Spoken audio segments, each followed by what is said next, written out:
Hi, it's Gavin here, and just a little bit about what I do before we jump into the free training is I work primarily with spiritual and wellness coaches and creators. And the way that me and my team work with them is that we essentially help them get back time in their businesses. So cut through all the crazy overwhelm of running your business and get you back to focusing on the things that you actually enjoy in your business, the stuff that gets you excited, the stuff that gets you fired up. And usually that's going to be working with your clients and be able to create and put your voice out into the world and stay in that creative flow. So, just a quick teaser, this process is part of a bigger process of how I work with people in when we set up their processes, their systems, and their delegations to enable them to do that, to have more time to focus on what they enjoy. And just as an example, my client Matt, he is a holistic fitness coach, and he was in that very position of he was doing everything in his own business. He was overwhelmed. He was recording a podcast. He was editing the podcast. He was creating content. He was having to follow up with clients. He was having to actually work with clients, and yeah, it was everything, the whole shebang. And very quickly, in his own words, once we started integrating some of these processes just exactly like this one, he was saying like it was like a weight off his shoulder. He was getting more sales calls. He actually had the mental space and energy to sit down and refine his offer, his message, to basically give his clients even better experience, to resonate even more with the people he wants to work with and get in front of those people even more so.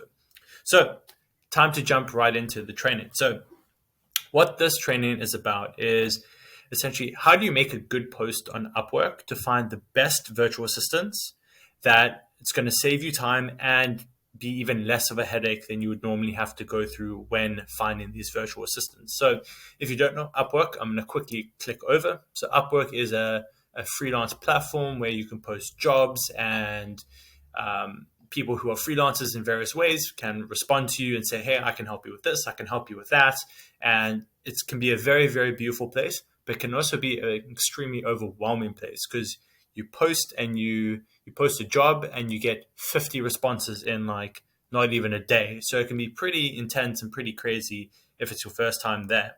So obviously a prerequisite is you need to be signed up on the platform, but ultimately what the end goal is, where we're trying to get to, is something like this: is we've got a list of people who've sent in proposals to us saying like, hey, I can help you with your business, I'm a great virtual assistant.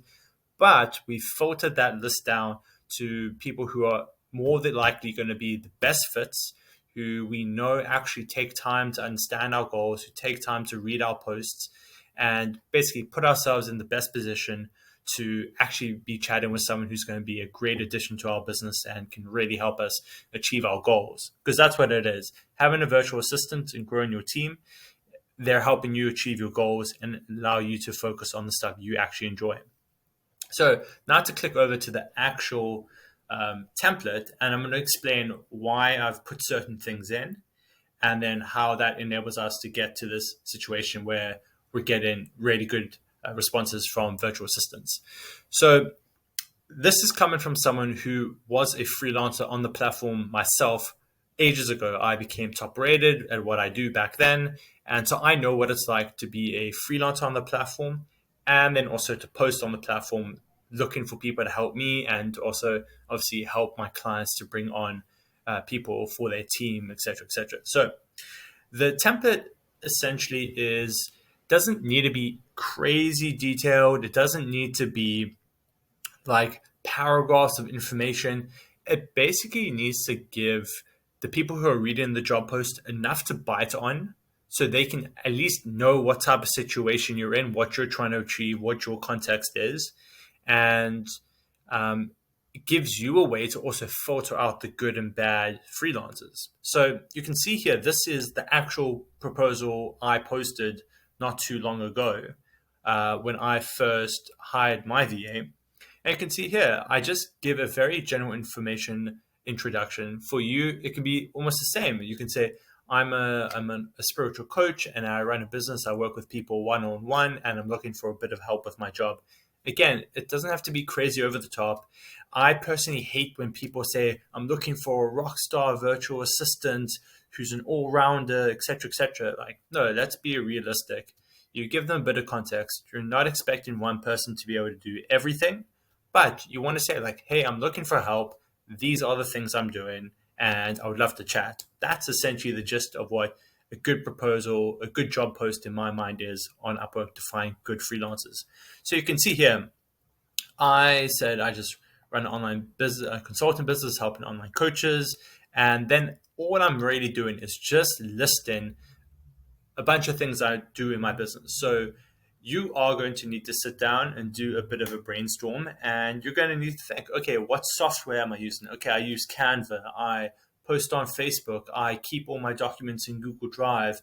I need to send contracts to clients. I need to send clients onboarding documents. So all of these things, you want to just start noting them down, like in another doc, in a spreadsheet somewhere, and then you're going to include them also in this job proposal, and you can filter it a little bit. So you want to also be mentioning the softwares you're using. So like Facebook, LinkedIn, those are the platforms I'm using. Maybe you're on Instagram and you post 3 times a week. So you can mention those specific types of things.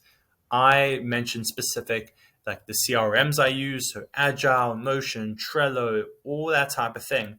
I'm basically trying to find people to take things off my plate that I am doing specifically right now. But something I actually did not include in this template, which was there originally, so I like to explicitly say, like, I don't expect someone to be able to do everything. So I don't expect one person to be able to do everything on this list. But as part of my business, these are the various things I do on a day-to-day and or weekly basis. So that part is actually very important, because you will see lots of posts on Upwork where they expect one person to be able to do everything and be a professional at everything, and it's just unrealistic. So you're basically humanizing yourself. Like, you're saying, like, hey, I have realistic expectations. Let's just have a chat. Let's see where they could be a good fit. So again, you're just listing your skills there. And then these last few things are really going to see, this is actually probably the most important part that's going to save you a ton of time when you make a post, is you want to include a little essential code word that the freelancers must include in their proposals, because that's going to save you a ton of time when it comes to filtering people on this list. And I'll come back to that now. And also, we're saying to keep it short, because again, you're going to see very quickly when you get 50 proposals in or 20 proposals in, you don't want to be reading pages and pages of stuff. Like, you really want to be able to filter through things quickly, shortlist people who look great, and then you can take it further from there. And then you include your name at the bottom. So if we go through here to this side of where the proposals actually come in from freelancers, I'm going to explain why we mentioned specifically our name, why we want to include our name, why we said please include the code word at the top, and then also why we say keep it short. So when you are a poster on Upwork, this is what it looks like to receive proposals. So you only see about the first 2 lines. So you can very quickly see if someone's included something you've asked them specifically. You can see it directly from this page. And I'm sure you've made the realization already by saying, please include this thing right at the top of your proposal. That means we can see this thing right away, and we can quickly filter the people to say, okay, they haven't followed what I asked. They haven't followed what I ask. It's not a big thing, and they still haven't included it. So potentially their attention to detail isn't as strong as we'd like it to be. And you can quickly thumbs them down. Usually there's a little thumbs down thing which just says remove it from the list. But my job post closed a while back because I hired my VA quite a long time ago. So that's why we include the little code word. Many people, this isn't foolproof or perfect, because many freelancers are aware of this, that a lot of people say include a little code word, and they quickly scan the job post, just include the code word at the top, and then they copy paste an entire wall of text at you again. So it's not perfect, but already it's starting to whittle down and filter out the people who really aren't going to be a good fit, who really aren't there to help us. They're just kind of spamming, if you know what I mean. And then the reason we include a name further is because, like I said, I am a freelancer on Upwork. In the past, I was top rated on the platform and I used to work there a lot.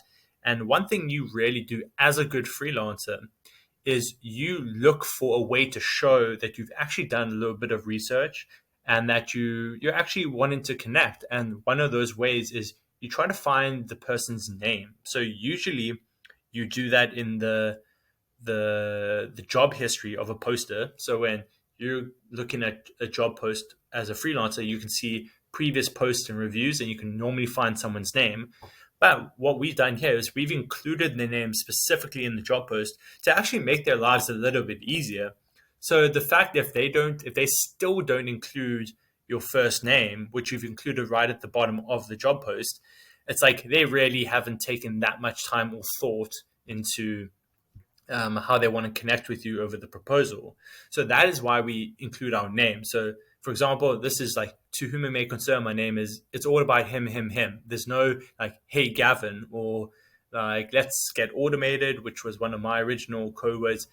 Let's get automated. Hey, Gavin, my name's Nathaniel. Like, even that would have made me so much more warm and welcome into to him because I would have known he's actually read my job post.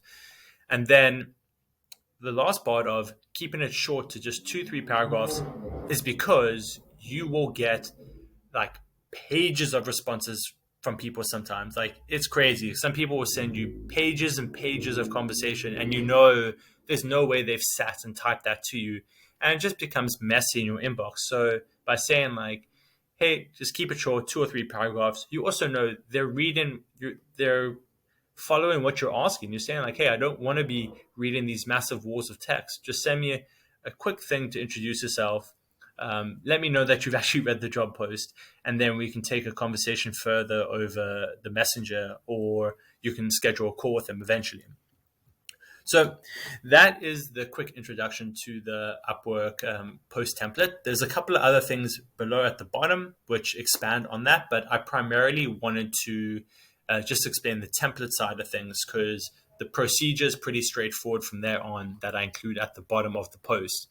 And again, if you enjoyed this and you want some help with this, then I invite you to reach out to me. You can book a call, and I promise you is not a sales call, so you can leave your credit card in your wallet, in your desk, in your bag, or whatever. It's really just a 10 to 15 minute brainstorm of where we may be able to introduce some of processes and systems and essentially help you focus on the things that you actually want to be focusing on your business.